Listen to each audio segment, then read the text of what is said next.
So I guess probably we could start. So we are really happy. Actually, Bruno is able to join us here today at York.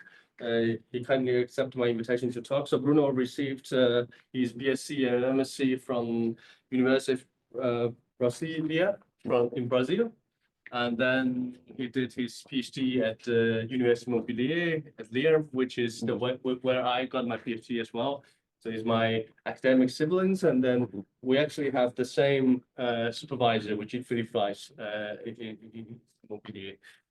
So since then, actually, when I moved to UK, I contacted him. So I think we met in Manchester a few times, and then in Bristol as well.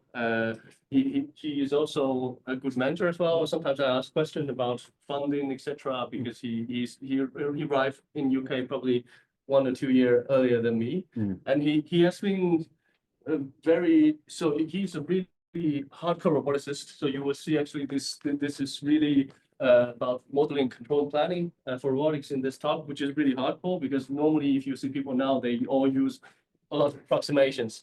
But I think Bruno is really into model-based approaches, which is something I especially like. And then after he graduated from his PhD, he moved to Brazil and he became associate professor at Brazil. And then somewhere, I don't know, a few years ago, he then came to the UK in Manchester. And one of the things that I think he got a really prestigious fellowship from Royal Academy of Engineering, which is Royal Academy of Engineering Senior Research Fellowship, which is an extremely prestigious fellowship for academics. And then he's also now RACO Intermediate Academic Lead. I think RACO is something with nuclear robotics, which is Manchester's new initiative that you have a center for.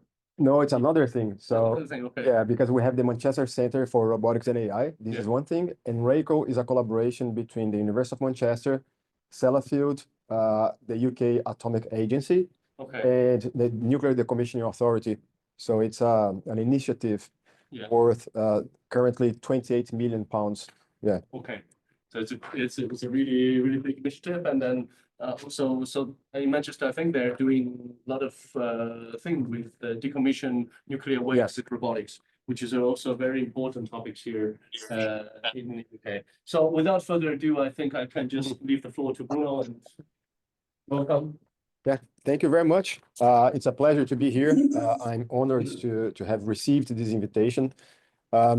As Ji-Hong said, we're academic siblings, which means that if you are one of his students, I may be your academic uncle, right? And yes, I wear many hats at the University of Manchester. As Ji-Hong said, I'm currently a senior research fellow, which means that I'm fully committed to research now, so I don't have to teach for the next 4 years. And I'm also RACO interim academic lead. So this one is particularly interesting because, as I said, it's an initiative between different stakeholders. And the University of Manchester is the university leading the effort for the nuclear decommissioning across the UK, which is, a very expensive endeavor that will last for about a century, and it'll cost from 100 to 200 billion pounds to taxpayer, in taxpayers' money.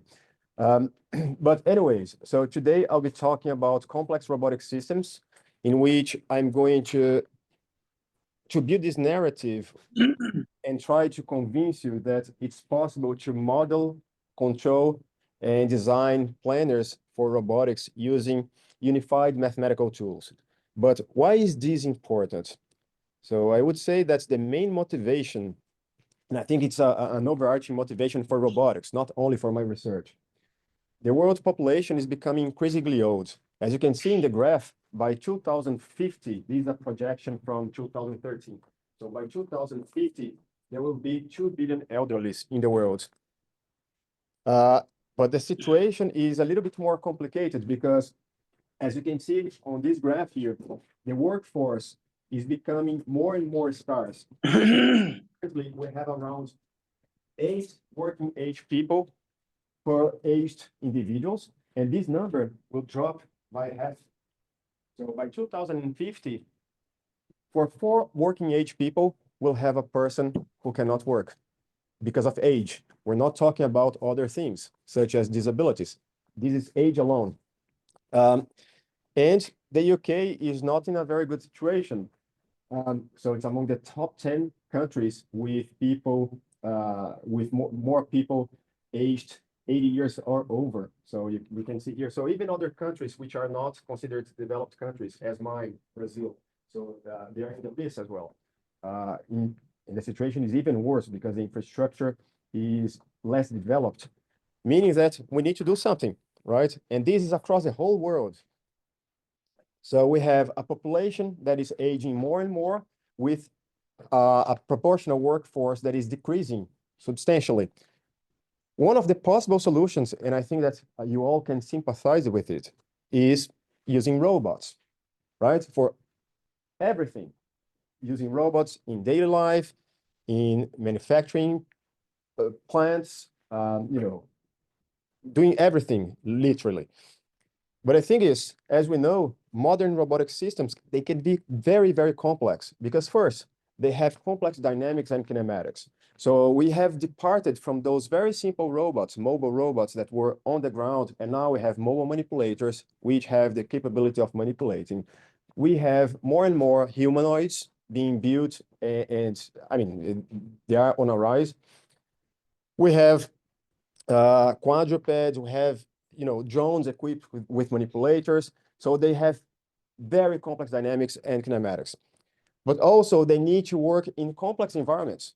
If we're talking about a robot from the 60s, they had to work in a very structured, car manufacturing plant where everything was really a production line. So a car enters, then you have a robot welding, another robot painting, and that's it. No human in the loop, no clutter, nothing. But now we have very complex environments, especially if we have people around. They need to perform dexterous manipulation. So in Jihoon's group today, students were talking about helping people to dress, right? So in order to do that, we require dexterous manipulation. It's not, just simple pick and place. It's actually something much more complex. And of course, robots need to interact with other robots and humans. Humans add lots of uncertainty and unpredictability, right? Humans are unpredictable. You can teach them and command them to do something, and of course, they are completely autonomous. They might just disagree. So everybody here in this room who's a parent knows that, right? So try to convince a toddler to do something that they don't want to do. So the thing is, the possibilities and challenges are endless. And the question is, how can we manage this complexity? So traditionally, we had in a classic architecture, different abstraction layers. So this is a classic architecture. As you can see, I guess you can see my mouse here. So we consider our robots. Then just above it, we have motion, force, and impedance controllers. Above this layer, usually we have motion and physical interaction planning. So this is not reactive anymore. When we're talking about control, we're talking about reactive behavior, something that is closed loop and can act according to the interaction with the environment. But then we have a deliberative layer that is used to think ahead and to think in a very long horizon. But then above the motion and physical interaction planning, we also have the discrete planner for task planning. And above everything, we can have high-level reasoning. And by high-level reasoning, I mean, this definition is very fuzzy. It can be natural language. It can be anything that is very close to what we do, we humans.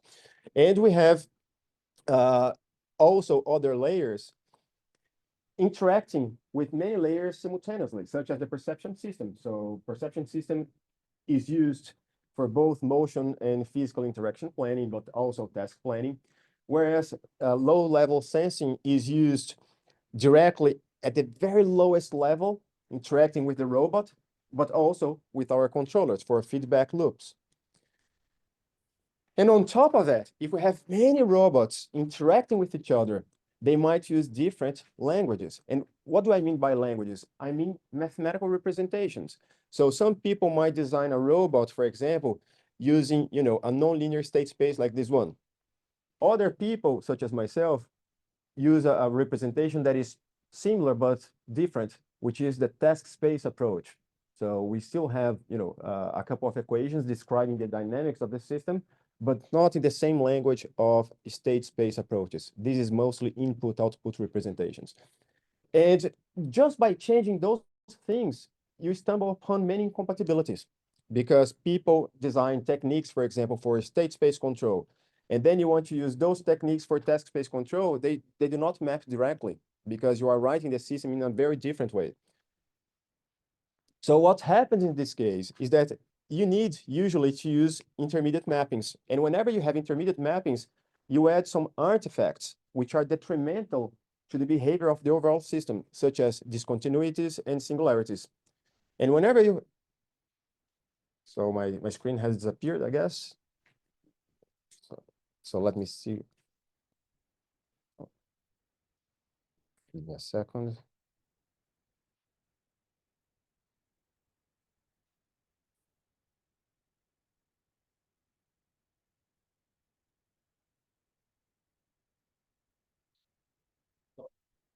Yeah.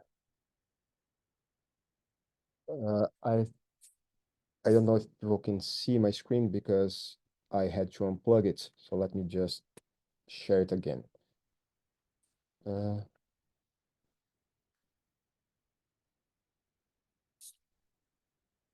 So I guess they can see it again. Right. Okay, cool. So in order to overcome the problem of, you know, discontinuities, singularities, actually, I'm still talking about the main problems of discontinuities and singularities introduced by intermediate mappings. So what we do whenever we do those intermediate mappings is that we create this theoretical patchwork, right? We have different theories that we need to use. Simplest case, just to illustrate my point, for those working with manipulation, for example, if you want to represent orientation, you might say, well, I'm going to use Euler angles. And then another person might say, well, I don't like Euler angles. I want to use rotation matrices. And then a third person says, I want to use quaternions, unit quaternions. So those are three different representations that aim to describe the same phenomenon, but you need to perform some mappings, right? And we know that when you go from, let's say, rotation matrices to Euler angles, you introduce singularities, gimbal lock. What happens then? Well, you might have a very good controller that doesn't account explicitly for this singularity, and then you have a system that is unstable, and then it's unsafe. You cannot use, you know, alongside people because it's not reliable. So in addition to that, because usually the system becomes very complex, we have the violation of assumptions. So things that you assumed true, they are not true anymore. So how can you still keep those properties that you said your system had, right? This is particularly important in highly regulated sectors. So in one of the sectors where I employ my robots, namely nuclear sector, I mean, I need to ensure some guarantees. I also work on surgical robotics. So I need to ensure other types of guarantees. So if I violate my assumptions, I cannot pass through the regulator. So my system keeps confined in the lab. So it's very hard to verify and guarantee formal properties. Therefore, it's harder to convince people that our system is usable in a safe way. So what is the approach I've been adopting in my group for many years now, more than a decade? So first, the idea is to combine distinct layers through a unified mathematical representation. So for example, instead of using low-level impedance and motion control, planning, etc., etc., etc., we reframe the problem into something that we call task control, right? It's still closed-loop control, but at a higher level. Then, because it's, at least with the current state of the art, it's very difficult to get rid of all intermediate layers. So one approach that we can adopt is to connect different layers using common algebraic structures. Therefore, we don't need to do those intermediate mappings in terms of mathematical language. And if we operate, if we use a system with many agents, many robots, even if they are quite heterogeneous, such as humanoids, mobile manipulators, you know, aerial vehicles, they can communicate using the same abstractions. Therefore, I'm going to show that some problems become much easier. But again, this is very easy to say as a concept, but not easy to do. So for example, the first question, what abstraction should we use?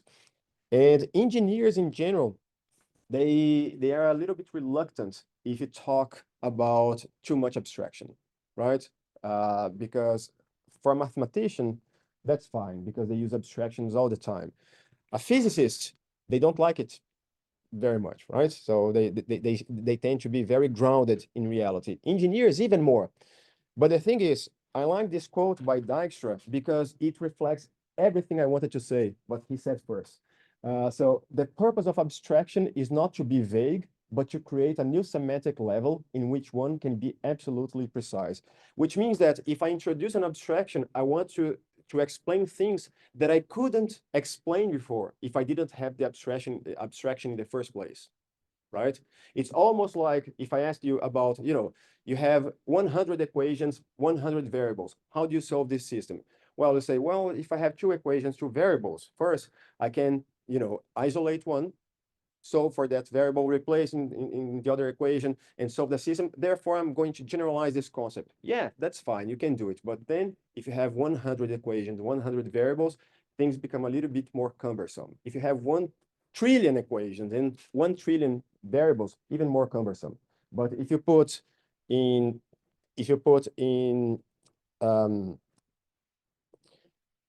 matrix form, you can do it seamlessly, right? It's the same set of equations. So it doesn't change much. So let me see if I need to unplug my screen. Yeah, there's something that is not working, but at least I know that I don't need to unplug my. Yeah, you don't need to do that. Yeah. So, Okay, right. So, so this is a very simple example. Instead of using 100 equations, you use just one matrix equation and you solve the problem. And it doesn't matter the number of equations, right? It doesn't matter because the structure is the same. So using this type of philosophy, so it's an analogous reasoning. So I started using what we call dual quaternions. So in order to exemplify what a dual quaternion is, I'm not going to lecture you on dual quaternions, but I'm going to give you the flavor of how they work. So dual quaternions extend quaternions. Most people are familiar with quaternions. Quaternions extend complex numbers. So for example, if I have just I squared equals -1, I can have an imaginary unit that results in the complex set, right? So I use a real number and another number coupled with the imaginary unit, I have a complex number. So this guy, Hamilton, wanted to extend this idea to 3 dimensions because complex numbers at the time was widely used for 2D transformations. He said, well, let me extend it. So he spent around 30 years trying to have a 3-dimensional space with I, J, and K, but without this rule here, right? And it wouldn't work. So he would introduce those 3 units, which when squared gives you -1, but it wouldn't work until the point he realized that he also needed another property. So I times J times K equals -1. So with a little bit of effort, you can show that actually what he's saying here is that I, J, and K form an orthogonal basis, right? I times J gives you K. I times K gives J, so on and so forth.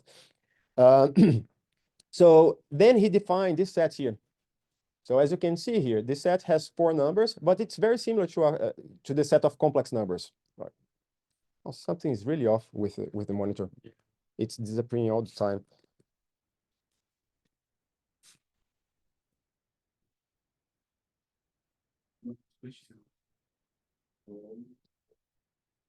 I don't know if it's this or is this. I'm unsure. I think it's probably the connected like that.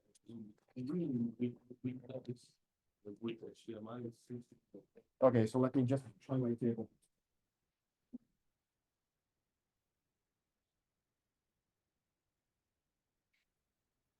Let's try one more time and hope for the best. Yeah. Let's see.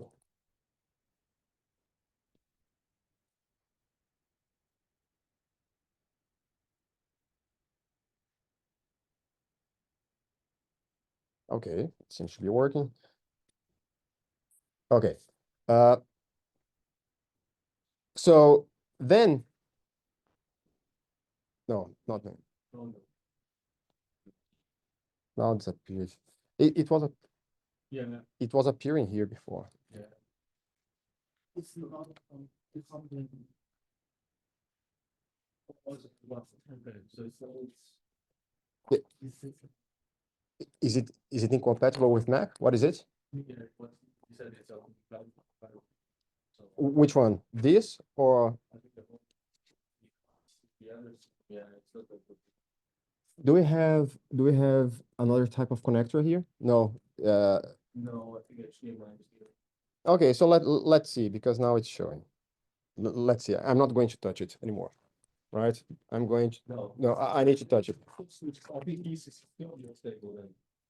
Yeah, yeah. Yeah. At least it's the same for something like It'll be an interesting dynamics. yeah.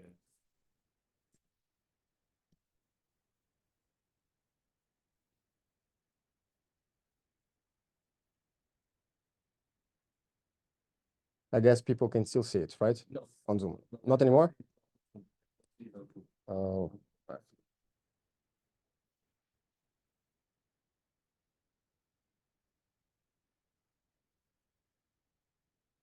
now they can, I guess. Okay, perfect. Okay, so so Hamilton decided to extend it, and what I, j, and k equals -1 is saying is just that we have an orthogonal basis.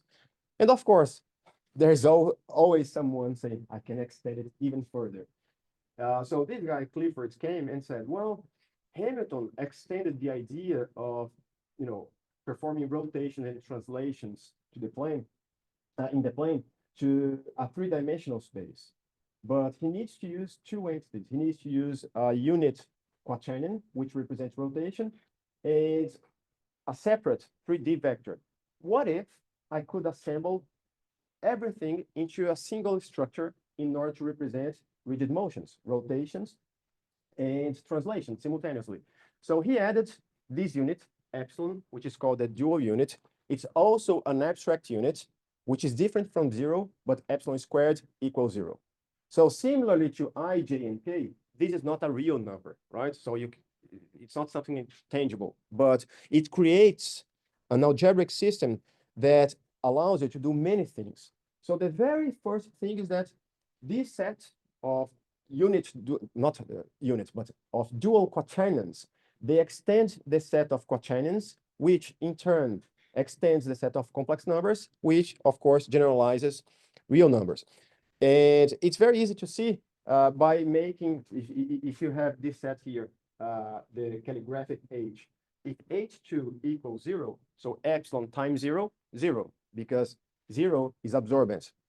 Everything that's multiplied by 0 becomes 0. So then you end up with H1, but H1 is just a quaternion, right? And if you take the quaternion now and let H3 and H4 be 0, so then you have a complex number because those two terms here disappear. You have this. And if H2 equals 0, so you have a real number. So it generalizes the basic set of real numbers to an 8-dimensional manifold. And the thing is, everything that you can fit into this space can be represented as a geometrical primitive in dual quaternion algebra.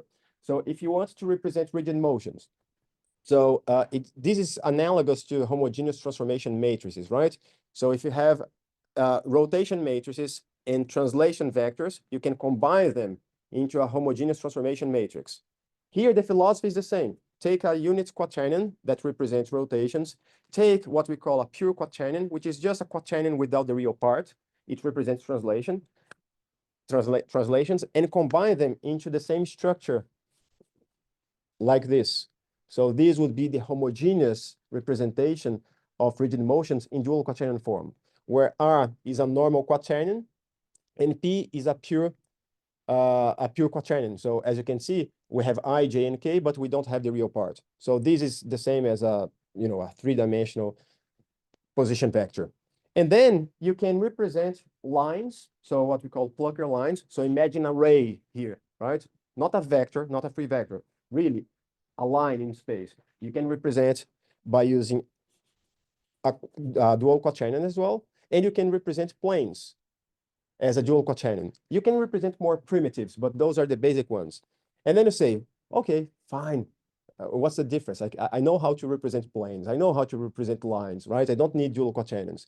But the thing is, when you want to transform lines between different coordinate systems, you only perform what we call an adjoint operation. And then if you want to represent planes and project them onto different coordinate systems, you also use adjoint operations. So instead of doing manual intermediate operations, you use the same ones. And if you derive properties for one structure, the other structures inherit those properties as well.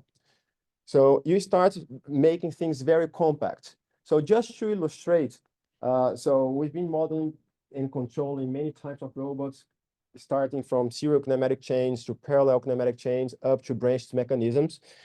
And as you see here, so modeling a serial manipulator is very similar. I mean, the idea is exactly identical to the one that you use for when you are using homogeneous transformation matrices. But here we're going to put it in dual quaternion form, just for you to have a flavor of how we model those things. So suppose that you have a serial kinematic chain. So in this case here, we have 1, 2, 3, 4 joints and one end effector. We assign intermediate coordinate systems, similarly to what you would do using if you were using, let's say, the Denavit-Hartenberg convention. It doesn't change anything.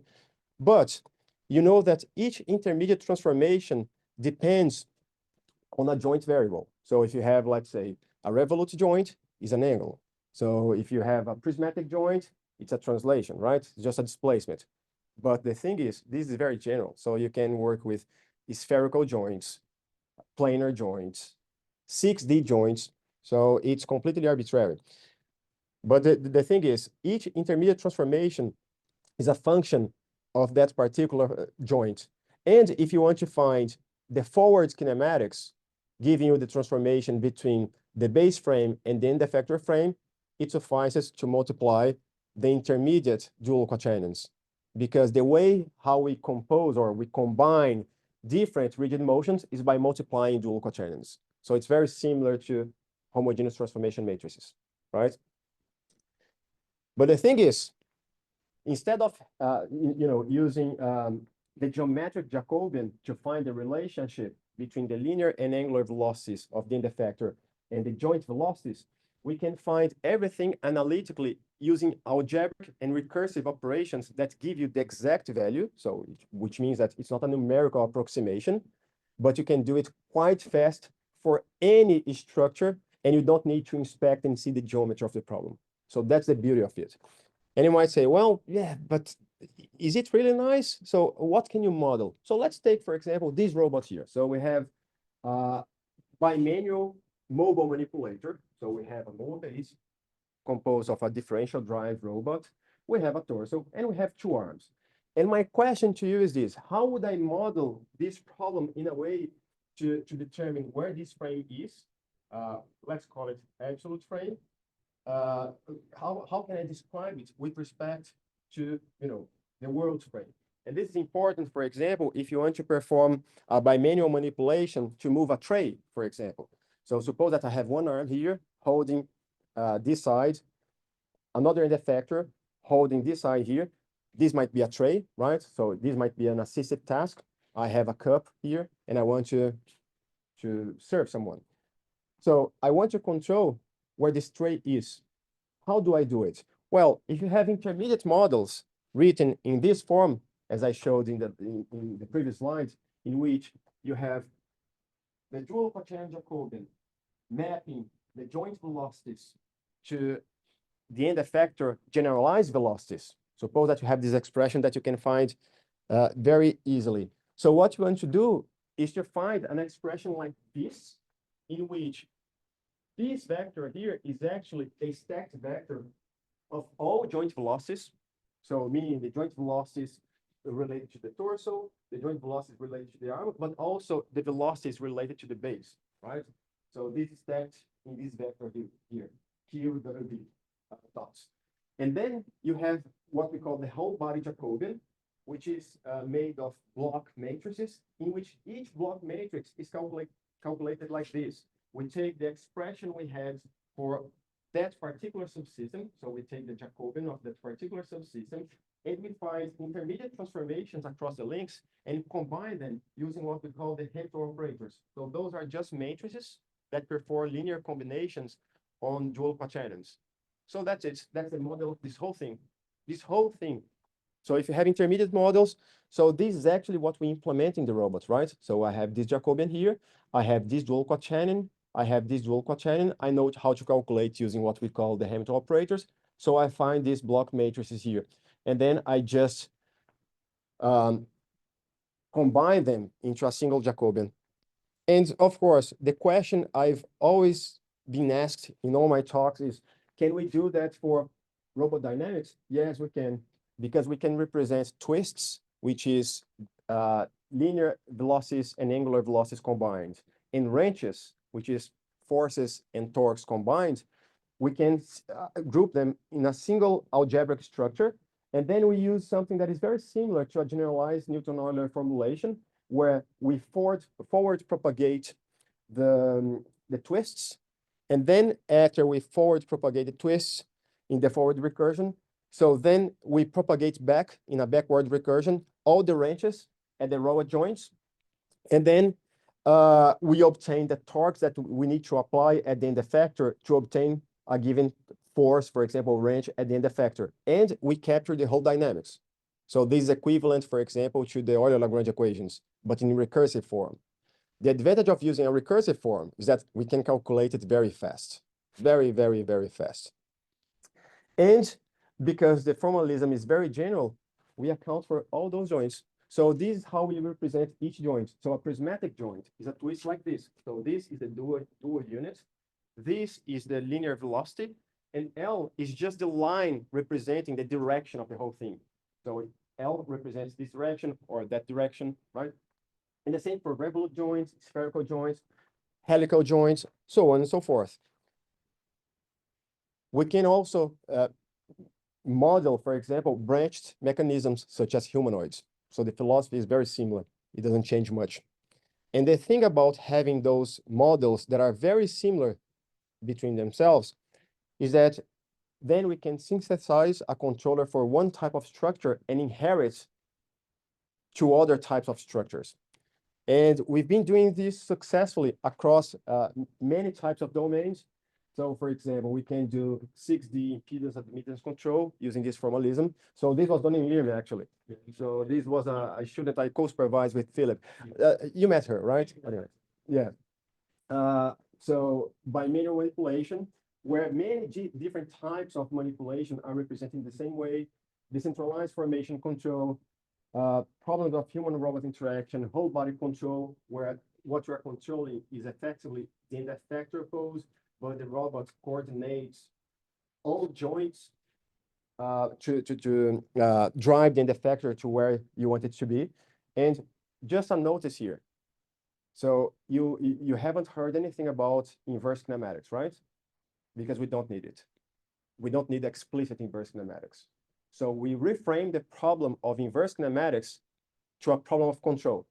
So essentially what I'm saying is, given the dynamics, the desired dynamics for the end effector, find the control inputs without solving the inverse kinematics problem. You don't need to do it. How do we do it? Well, I'm going to give you a flavor of how we can do it. So let's consider the task frame from the task space formalism, right? So the task space formalism, which we use for what we call constraint controllers, is given by this. So consider a task vector and the task Jacobian that satisfies this expression, where Q is the robot configuration, and of course, Q dot is the configuration velocities. J is the task Jacobian. So if you think about what I've been showing before, X can be the dual quaternion representing the end effector pose, right? And the X dot is just its derivative. So it gives the generalized velocities, right? But task is actually much more general concept. So it can be different geometric primitives. It could be the end-effector pose of a robot manipulator, but it could also be the center of mass of a humanoid robot. It could be the relative pose between the end-effectors of a two-arm system, or even in this more quote-unquote exotic example, it could be a plane rigidly attached to the end-effector, and you want to align it with another plane, for example. So this just to show that, I mean, as long as you have geometric primitives to represent your task, you can fit it into the task space formalism using dual quaternions, because dual quaternions, in essence, are used for representing geometric primitives. That's it. And how we design the controller without having to perform explicit inverse kinematics. So this is one of the simplest examples of constrained motion control. So the idea is this. So we have two terms in the objective function. So the first one in blue is the desired closed loop error dynamics. So you need to have a metric space where you can define an error, right? And it needs to be a metric space because the error is associated with how far the task is from the target. That's it. And we have another term just to minimize joint losses and maintain a smooth behavior, especially in terms of continuity. So this is a technicality, but what matters the most here is the term in blue. And then we have the constraints on the control inputs.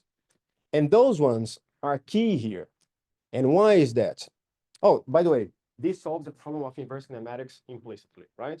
Because essentially what you're saying is this, in terms of example. Suppose that this is my current end-effector pose, and this is my desired end-effector pose. This expression here, this one in particular, is saying, I want you to make it converge exponentially fast. We can have other behaviors as well, right?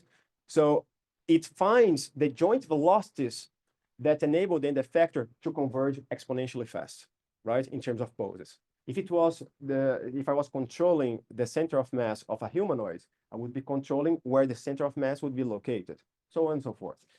But the thing about the constraints and the control inputs, they are very exciting because of the following reason.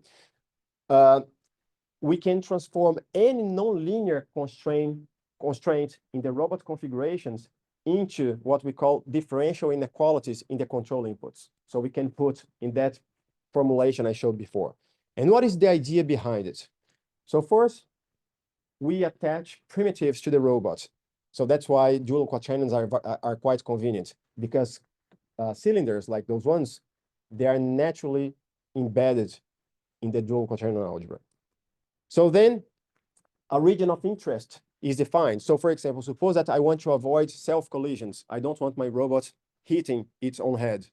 So I put this spherical region around the head, right? Which can be dynamically changed.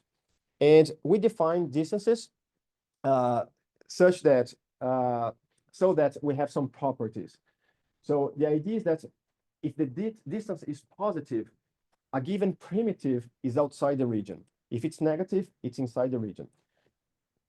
The only requirement we impose on this distance is that it must be differentiable, because I need to find an expression like this. And I'm going to explain why in a minute.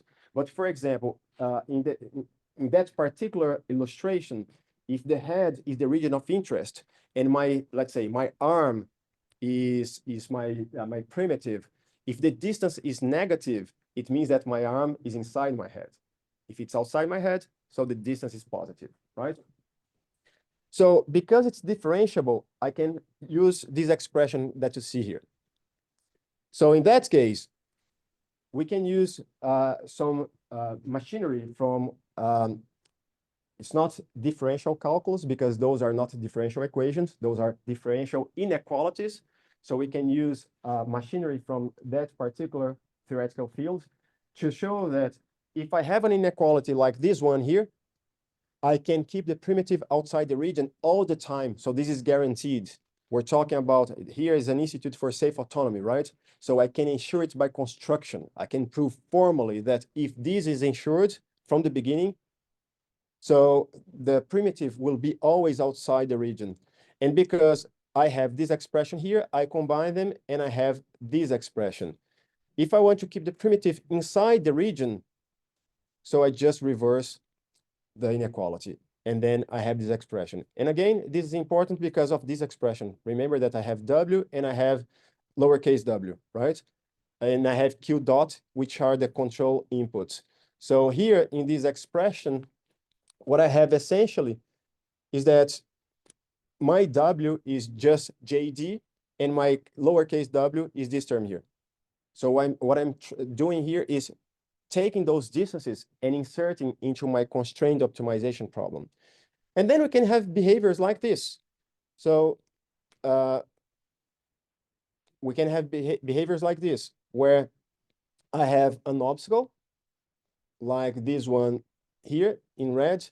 I have those quote unquote dot robots, which need to go to the target represented as a green cross. And they do it while avoiding this obstacle. So there are each one of those is solving that optimization problem all the time. So it's generating the control inputs. This is done in real time, of course. This is a simulation, so there is no sensor input. I'm getting part of the information from the simulation. But the thing is, we can extend it very easily to moving obstacles, and we have this very smooth behavior. But of course, this example is very, very simple. It doesn't illustrate what the framework can actually do. So we've been applying this whole thing in many situations. So for example, for self-collision avoidance, so this is a classic one. When we want to relax tasks, so suppose that I want to put my cup on the table, right? The classic approach is this: you choose a fixed position, a given orientation, so therefore you have the pose, and you do pose control, right? But the thing is, if I put my cup here at this corner, or if I put my cup here, from the point of view of the task is the same. I have a flat table, I'm putting it on top of this table, and that's it. So what I can do, if I use constraint control, I can say, look, instead of controlling the pose, I want to control the distance to the table, but I want to impose some constraints. For example, my robot cannot tilt the cup too much in order to avoid dropping its contents, right? It cannot go beyond the boundaries of the table, otherwise it'll drop to the floor. So by relaxing the task, the advantage is if no constraint is activated, we have functional redundancy. So if I'm controlling 6 degrees of freedom, which is the full pose, I need, in order to find a solution, at least 6 joints, 6 actuators, right? 6 actuated joints. But if I'm controlling the distance, how many degrees of freedom do I need? Guess very low. Distance is just one. Just one. If you're controlling the position, you need 3. If you're controlling the orientation, you need 3. If you're controlling the distance, you need 1. But of course, when you activate some of those constraints, so you start using more, right? Because for example, suppose that I cannot tilt it too much, and my robot does something that I'm not specifying the orientation. I'm just saying, look, don't tilt it too much. And suppose that it does like this and it starts tilting too much. Because the controller will prevent it formally, it will slide along this abstract surface. And at this point, I'm going to use 1 degree of freedom more, right? But I'm not using the 3 of them. And why? Because this rotation here doesn't matter, right? So this is equivalent to this, which is equivalent to this. So that's the advantage. We change the paradigm and we induce functional redundancy, which is paramount if you want robots operating in clustered environments, because you can use redundancy to do no space control, for example, in this formalism. And yeah, I need to go a little bit faster because I think that I lost time in the beginning. But let me show some examples of how we apply this to an actual scenario. So this was a collaboration I did with colleagues from the University of Tokyo. Now, Dr. Marinho is here with us at the University of Manchester, but at the time he was an assistant professor there. And we were working on this problem of robotic surgery for endonasal surgery. So what you're seeing here is just a very realistic mock-up of the human head. Actually, people scanned an actual human head and rebuilt the whole thing because in this project, we had many surgeons and people interested in the biomechanics and physiology of the whole thing. And the idea was for those two robots to do procedures inside the nose. So it's a human nose. So as you can see here, this is a very narrow entry point. So in order to prevent collisions between the robots outside the nose, but also from inside the nose, we define some simple constraints. So for example, we can attach a plane here, we can attach 4 control points. And if we just say, look, I don't want those control points to trespass the plane, so the robots won't collide because you are physically blocking them, right? Not physically, virtually, in a way. But also we have constraints regarding the entry point. So we don't want the robot forcing the boundaries of the nostril too much, right? And by imposing those constraints, so we have this behavior here. We had an actual surgeon performing this procedure. And this particular experiment was very interesting because, as you can see, there is a blue latex membrane. The surgeon was operating this right tool in order to cut it, but the left tool, which is an endoscope, is behaving autonomously, right? Because the thing is, the doctor wanted to focus on the cutting. He wasn't experienced enough using this particular setup. It was a very experienced surgeon, but he wasn't experienced in this setup. So he decided not to use the left tool, but because we use these self-collision properties, so the left tool would be out of the way automatically. We don't need to program it. It's just emerges naturally, right? And we apply those things for in pediatric surgery as well. So this is the rib cage of a premature baby. Well, the mock-up, it's not an actual baby. But this is very important because people from Intuitive Surgical at the time, this was done in 2018. So people who developed the Da Vinci robot tried to do it using the Da Vinci robot and couldn't because they were using a mechanical device for the entry point, what we call it the remote center of motion, where the robot, the tool is inserted, right? And it pivots in that entry point. But because they were doing it mechanically and it was very bulky, it would break the ribs. So in our case, we're doing by using a control-based approach. And we could use very thin tools in order to do it successfully. So everything you saw in the video was the surgeon doing using our system. So that's very neat. So I'm going just to skim through some things, just to highlight that formulation was the simplest formulation ever, but we can have other behaviors as well. So for example, we can write a controller with this formulation. So I'm not going to explain every single detail, but I'm going to explain the actual behavior we obtain with it. So we have what we call sparse control inputs. Imagine that you have this very big humanoid and you say, I want to use, all motors, all joints, but I want to use the minimum set. So as few joints as possible, right? But I don't want to pre-select them. I want the controller do it for me, right? I don't want to do it myself. And this generates sparse control inputs. And you might say, well, but for a humanoid, that's so dumb. So what's the point? I want something that is fluid. But think about not a humanoid, but a space robot equipped with a manipulator, right? The base usually uses thrusters, which works in bursts. It's not a continuous actuation. So you can have mobile manipulation in space using sparse control inputs, which is a requirement of the space sector. And of course, if you want to show properties, then you need to prove closed loop stability. So one way of overcoming this is by using formulations like this, where this term is red is just to define the behavior of the closed loop system or the behavior of our control inputs if we want. The term in blue is to enforce the vector field inequalities. But the third one is what we call a Lyapunov constraint. So we force the system to be closed loop stable. So I don't need to prove closed loop stability. So it's intrinsically safe by construction. And we've been working on those controllers. But of course, things get much more interesting when we start working with coordination, right, between different agents. In those cases, centralized approaches are not feasible because of high dimensionality. And also we have heterogeneous systems. So what we can do here is to use some abstractions. Suppose that we have a bunch of robots like this, and instead of thinking about the robots in terms of their mechanical structure, let's think of them just as, free-flying coordinate systems. So we attach coordinate systems to their factors. And then this is what we call an agent. And we use the previous controllers, the previous models to coordinate the whole thing.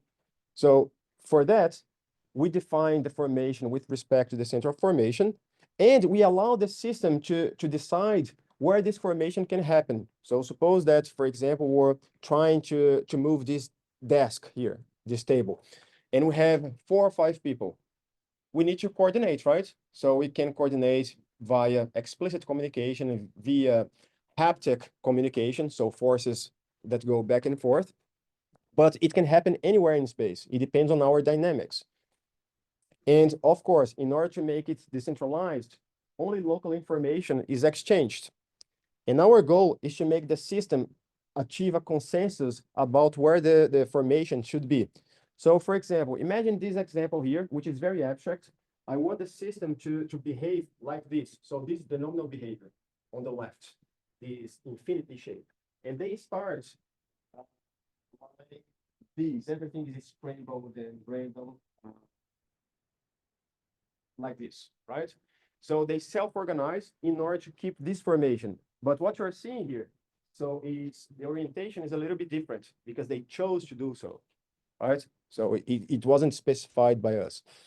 And we use control laws like this, where those are dual quaternions representing the time varies formation in dual quaternion form. Those are informations about the pose of each neighbor. And the thing is, this control law respects all the aspects related to the topology of the space of rigid motions. If you use, let's say, Euler angles, it won't work, right? Because everything starts scrambled. And then at some point, there will be a gimbal lock and the system will diverge. So here, we don't need to concern about this because everything is already appropriately dealt with within the algebra. And because we use good abstractions, heterogeneous agents can be used. And I'm going to just show this video, and then I'm going to skip towards the end. I'm going to skip the playing part because I want to take some questions. But this is to illustrate that formalism. So those robots were modeled using the techniques I showed before.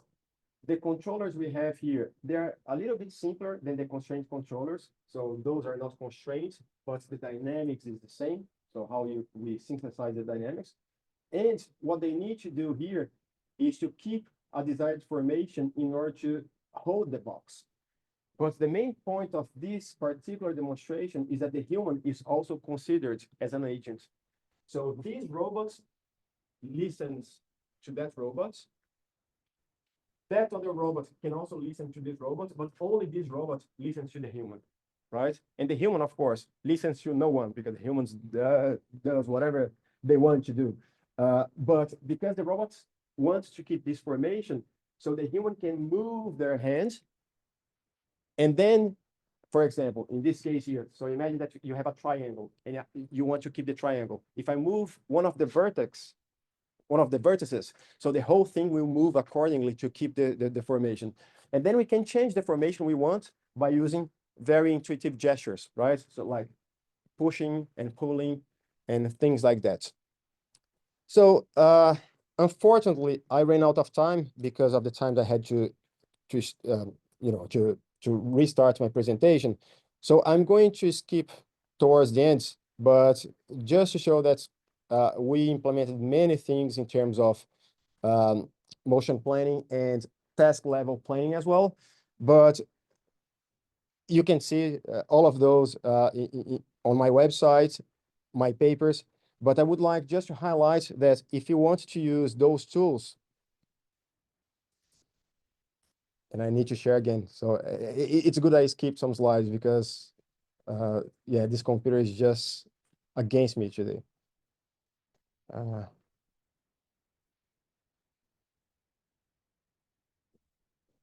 Yeah, so I think it's good, but I think that people cannot see me, right?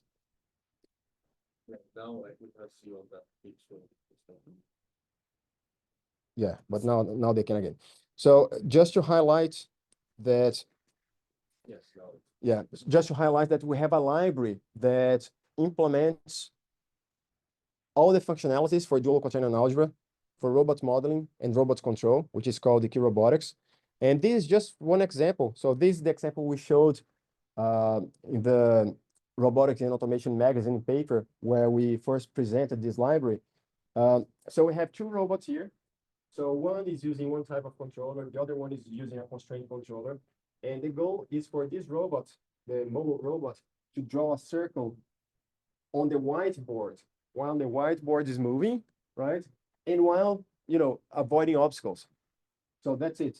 And if you see the code, it's very short. And why? Because the controller is a constraint controller. Primitives are calculated using dual quaternion algebra. So in the end, instead of having thousands and thousands of lines of code, and I'm not talking about encapsulation, right? It's not that I wrote a gigantic function and I'm just calling the function. If you open, it's open source, you can see it for yourselves.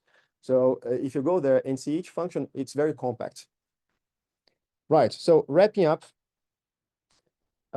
using appropriate mathematical descriptions, modeling, control, and planning can be mathematically unified. I showed you modeling and control. Planning, you need to believe what I said, right? But yeah, I'm trustworthy, so don't worry. Dual quaternion algebra has proven to be a suitable tool, especially because it offers a rich algebraic structure. It operates on an 8-dimensional space, so everything that can fit into that space can be operated using dual quaternion algebra. It provides useful abstractions that can be used to describe complex robotic systems and other agents, including humans, as I showed you. And the thing about this algebra is that geometry and algebra are tightly coupled. Everything that you do algebraically represents a geometric operation as well. Of course, there are many challenges. So, for example, although I didn't show you, and I said that we've been doing, planning using dual quaternion algebra, the coupling between high-level planning in this mid-level layer is still not quite there yet. I mean, there's still much work to do. So it's not a solved problem. So this is still a challenge. So linear algebra over the dual quaternion ring is relatively poorly understood, meaning that if you have matrices containing, when you have complex matrices where each coefficient is a complex number. So this is well understood. If you go to quaternions, it's not well understood. If you go to dual quaternions, it's poorly understood, right? So it's notoriously hard to do linear algebra using dual quaternion coefficients if you are using matrix algebra, for example. And with that, I sum up. So this is just my current team, which is relatively large. And that's it. Thank you very much.